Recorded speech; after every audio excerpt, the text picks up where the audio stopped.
अष्टम वर्ग के प्यारे छात्र छात्राओं, आप सभी को नवीन सर का शुभकामनाएं। प्यारे बच्चों, पिछले वीडियो में आपने पाठ 2 सहसा विद्युत न क्रियाम शिक्षक का अध्ययन किया था।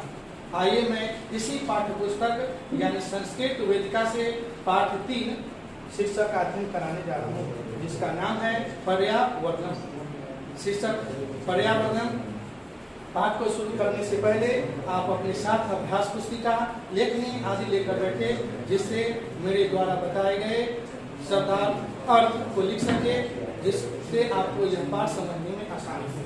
सर्वप्रथम देखें पर्यावरणम। पर्यावरणम है क्या? पर्यावरण कहते किसे हैं? पर्यावरण से आप समझते क्या है? हमारे चारों ओर जो कुछ है वे सभी पर्यावरण कहलाते हैं। हमारे चारों ओर जो आवरण है वे सभी पर्यावरण कहलाते हैं। पर्यावरण 2 शब्दों से मिलकर बना है। क्या बच्चों? पर्यावरण 2 शब्दों से मिलकर बना है, परि तथा आवरण। परि का अर्थ है चारों ओर, परि शब्द का अर्थ है चारों ओर, तथा आवरण का अर्थ है ढकने वाला। जो चारों ओर को ढकता है उसे हम पर्यावरण कहते हैं। आइए अब शब्दार्थ आप अपने अभ्यास पुस्तिका में नोट कर ले, याद कर ले इसे। सबसे पहला शब्द है काष्ठ पीठे, जिसका अर्थ है लकड़ी का बेंच। आप विद्यालय में बैठते भी हैं, लकड़ी के बेंच, जिसके हम संस्कृत में काष्ठ पीठे कहते हैं। दूसरा शब्द है प्लास्टिक संयुक्त कानी, जिसका अर्थ है प्लास्टिक की थैली। तीसरा शब्द है विकिरणानी। विकिरणानी शब्द का अर्थ है फैली हुई, हमारे चारों जो फैली हुई है उसे हम विकिरणानी कहते हैं। आगे है मिट्टी कायाम, यानी मिट्टी कायाम मिट्टी में। घातकः, घात का शब्द का अर्थ हो गया हानिकारक। उसके बाद आपका घटका, घटक जिसको हम कहते हैं, जिसका अर्थ है अव्यय। आगे देखिए अवशिष्टम। अवशिष्टम शब्द का अर्थ हो गया बचा हुआ, जिसको आप अवशेष कहते हैं। कृतइत्वा, कृतइत्वा शब्द का अर्थ हो गया आपका काटकर। धूमम, धूमम शब्द का अर्थ हो गया धुआं। आगे है रुग्णा, रुग्णा शब्द का अर्थ हो गया बीमार। आगे है उसके उदर रोगेन, उदर शब्द का अर्थ आप जानते हैं, उदर रोगेन शब्द का अर्थ हो गया पेट के रोग, उधर शब्द का अर्थ हो गया पेट। आइए अब हम इसके पंक्तिबद्ध संस्कृत वाक्य और उसके अर्थ को देखें। आप पाठ 3 पेज संख्या 10 निकालेंगे। इसमें आपको संवाद यानी वार्तालाप बताया गया है, जिसे प्रियंका, अमरजीत और नंदिता पर्यावरण के विषय में आपस में वार्तालाप करते हैं। प्रियंका के द्वारा कहा जा रहा है अमरजीत, अमरजीत यही आगच्छ उपवनम प्रविशामः। पुनः देखें, प्रियंका कह रही है अमरजीत, अमरजीत यही आगच्छ उपवनम प्रविशामः। अमरजीत, अमरजीत यहाँ आओ बगीचा चलें। अमरजीत के द्वारा कहा जा रहा है, अमरजीत क्या कर रहा है? अवश्यमेव अस्तु प्रविशामः, अवश्य ही प्रवेश हो, यानी ऐसा करें कि प्रवेश करें। फिर नंदिता है तीसरा पात्र, जिसमें नंदिता के द्वारा कहा जा रहा है कुत्र उपविशामः, यानी हमें बैठना कहाँ है, कहाँ बैठें। प्रियंका करे अस्मिन् काष्ठ पीठे उपविशामः। अस्मिन् शब्द का अर्थ होता है इस, काष्ठ पीठे शब्द का अर्थ में पहले बताया भी लकड़ी का बेंच, और विशामः शब्द का अर्थ होता है बैठना, इस लकड़ी के बेंच पर बैठे। आगे है अमरजीत के द्वारा कहा जा रहा है अरे उपवनस्य द्वारे प्लास्टिक संयुक्त कानी क्षिप्तानि इतस्ततः विकिरणानि। अरे बगीचे के द्वार पर बहुत सारे प्लास्टिक की बोतलें इधर उधर फैली हैं। प्लास्टिक की बोतलें बगीचे के द्वार पर इधर उधर बिखरी पड़ी हैं। फिर नंदिता कहती है आम, आम, हाँ हाँ। बहुनी वस्तुनि परितः विकिरणानि, बहुत सारी वस्तुएं गिरी पड़ी हैं। अमरजीत के द्वारा कहा जा रहा है आम पश्यामि एव संयुतः जलकुप्पी कंदुकम कंगतम कंगनम घटिका पट्टी इत्यादि सर्वाणी वस्तुनि विराजते। अमरजीत कह रहा है कि हाँ देखो ही, संयुतः यानी थैली, जलकुप्पी जल की बोतलें, कंदुकम गेंद, कंगतम यानी कंघी, कंगनम यानी कंगन, घटिका पट्टी यानी घड़ी की पट्टी, घड़ी का जो बेल्ट होता है प्लास्टिक की, वो ये सभी वस्तु विराजित हैं। तस्वीर आप देखिए, ये तीनों प्रवेश कर रहे हैं बगीचा के अंदर और प्रवेश करते ही की नजर प्लास्टिक की बोतलें, प्लास्टिक की वस्तुएं जो द्वार पर पड़ी हैं उन पर पड़ती है और ये अपने मंजन को छोड़ करके पर्यावरण और इससे संबंधित जो बातें हैं वो वार्तालाप करने लगते हैं। प्रियंका फिर कह रही है, इदम ध्यात्वयम् यद् एतानि वस्तूनि प्रायः प्लास्टिकेन निर्मितानि सन्ति। प्रियंका कही है कि ये ध्यान देने योग्य है कि जो भी वस्तुएं द्वार पर पड़ी हैं वे सारी वस्तुएं प्लास्टिक से निर्मित हैं। नंदिता भवतु बहुधा प्रयुक्तस्य प्लास्टिकस्य दूरगामिनीः घातकां परिणामान् वयं न द्रष्टुं शक्नुमः। ऐसा हो कि जो भी प्रयुक्त प्लास्टिक के सामग्री है, सामान है, उनके दूरगामी बहुत जो परिणाम है, विनाशकारी जो परिणाम है उसे हम नहीं देख रहे हैं। प्लास्टिक कदापि न गलति, प्लास्टिक कभी नहीं गलता है। न च अभिक्षते यथा अन्यानि वस्तूनि विनश्य मृत्तिकायां विलीयन्ते, और न ही अन्य वस्तुओं की भांति इसे मिट्टी में फेंकने पर, मिट्टी के साथ मिलाने पर यह गलता है, अपघटित होता है। अमरजीत के द्वारा कहा जा रहा है कि आम अस्माकं शिक्षका अपि कथयन्ति यत् प्लास्टिकः पर्यावरणाय घातकः अस्ति।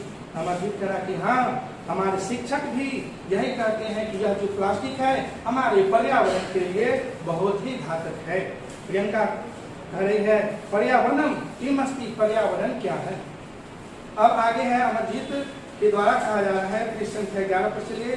पृष्ठ संख्या 11 में अमरजीत का जो कथन वो कहा, अस्माकं परितः यत् किंचित् अस्ति तत् सर्वं पर्यावरण कथ्यते। अमरजीत कह रहा है कि हमारे चारों ओर जो कुछ भी है उसे हम पर्यावरण कहते हैं। वयं येन आवृता अस्मः तत् सर्वं पर्यावरणं भवति। हमारे चारों ओर का ये जो आवरण है वे सभी पर्यावरण होते हैं। मानवा परितः पृथ्वी जलम प्रकाशः वायुः आकाशः च सर्वे पर्यावरणस्य घटकाः सन्ति। मानव के चारों ओर पृथ्वी, जल, आकाश, प्रकाश ये सभी पर्यावरण के अव्यय हैं। यानी हमारे चारों ओर आप देख रहे हैं, पृथ्वी, जल, प्रकाश, वायु और आकाश ये सभी पर्यावरण के अव्यय हैं। आगे आप तस्वीर में देख रहे हैं महिला के द्वारा कचरा को नदी में प्रवाहित किया जा रहा है। एक तरफ आप देख रहे हैं, दूसरे दृश्य में कि वाहनों के द्वारा, कल कारखानों के द्वारा जो धुआं निकल रहे हैं वो वायु को प्रदूषित कर रहे हैं। आगे चलिए हम नंदिता करे, यद्यपि मानवः प्राणिषु सर्वोत्तम अस्ति तथापि ते पर्यावरणं प्रदूषयन्ति। हालांकि मानव प्राणियों में सर्वश्रेष्ठ है, फिर भी वे पर्यावरण को प्रदूषित करते हैं।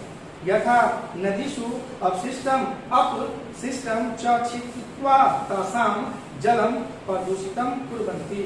जैसे वे नदियों में अवशिष्ट पदार्थों को, बचे हुए पदार्थों को फेंकते हैं और जल को प्रदूषित करते हैं। वृक्षान् कर्तयित्वा वायुं प्रदूषयन्ति उद्योगेभ्यः वाहनेभ्यः च उत्सर्जितं धूमं वायु प्रदूषितम कुर्वन्ति। वृक्ष को काटते हैं जिससे वायु प्रदूषित होता है। उद्योग धंधे, कल कारखाने जिसको हम कहते हैं, और गाड़ियां जिसको वाहन कहते हैं, गाड़ियों से निकलने वाली धुआं प्रदूषित वातावरण को करते हैं। फिर प्रियंका कर रही है, अनेक प्रदूषणेन जना रुग्णा भवन्ति। प्रियंका कर रही है कि अनेक प्रदूषण से लोगों को रोग उत्पन्न होते हैं। दूषितम जलम पीत्वा उदर रोगेन पीड़िता भवन्ति। प्रदूषित जल पीने से यानी गंदा पानी पीने से पेट संबंधित अनेक रोग उत्पन्न होते हैं। वायु प्रदूषण जना श्वास रोगेन भवन्ति। वायु प्रदूषण से लोगों को श्वास संबंधित अनेक बीमारियां होती है। रासायनिक उर्वरकाणां प्रयोगेन भूमिः दूषिता भवति। रासायनिक उर्वरक के प्रयोग से भूमि यानी जो हमारी खेत है वो दूषित होती है। ये हानिकाराणि फलानि शाकानि अन्यानि च जायन्ते येषाम् उपभोगेन अनेन रोगा भवन्ति। येन हानिकाराणि फलानि शाकानि अन्यानि च जायन्ते येषाम् अनेन उपभोगेन अनेक रोगा भवन्ति। कहने का तात्पर्य किसान के द्वारा जो रासायनिक उर्वरक खेतों में किया जाता है और उससे जो साग सब्जी फल फूल अनाज का उत्पादन होता है, उसको उपभोग करने से, उसको खाने से अनेक रोग उत्पन्न होते हैं। फिर अमरजीत का कथन है, यदि पर्यावरणम विज्ञ पर्यावरणस्य रक्षणे तत्परा भवन्ति परं ते सफला न भवन्ति भवन्ति है बहुवचन में, भवति भवता भवन्ति। यद्यपि यानी हालांकि पर्यावरण के जानकार, पर्यावरण के ज्ञाता, पर्यावरण की रक्षा के लिए लगातार तत्पर है, फिर वो इसमें सफल नहीं हो रहे हैं। यावत वयं सर्वे पर्यावरण अस्य रक्षणे तत्परा न भवेम तावत तेषां सफलां न भविष्यन्ति। जब तक हम सभी इसके लिए तत्पर नहीं होंगे, इसके लिए आगे नहीं आएंगे, तब तक इसमें हम सफल नहीं होंगे। नंदिता का कथन है, पर्यावरणस्य रक्षार्थम अस्थाने वृक्षा रोपणीया एवं वनानां रक्षणं करणीयम्। नंदिता कह रही है कि पर्यावरण की रक्षा के लिए हम सभी को जगह जगह पर वृक्ष को लगाना होगा और पर्यावरण की रक्षा करनी होगी। नदीषु अवकारादि न क्षोभनीया एवं धूमम उत्सर्जिता न करियम। नदी में अवशिष्ट पदार्थों को, कचरा को न फेंकेंगे और न ही धुआं करेंगे।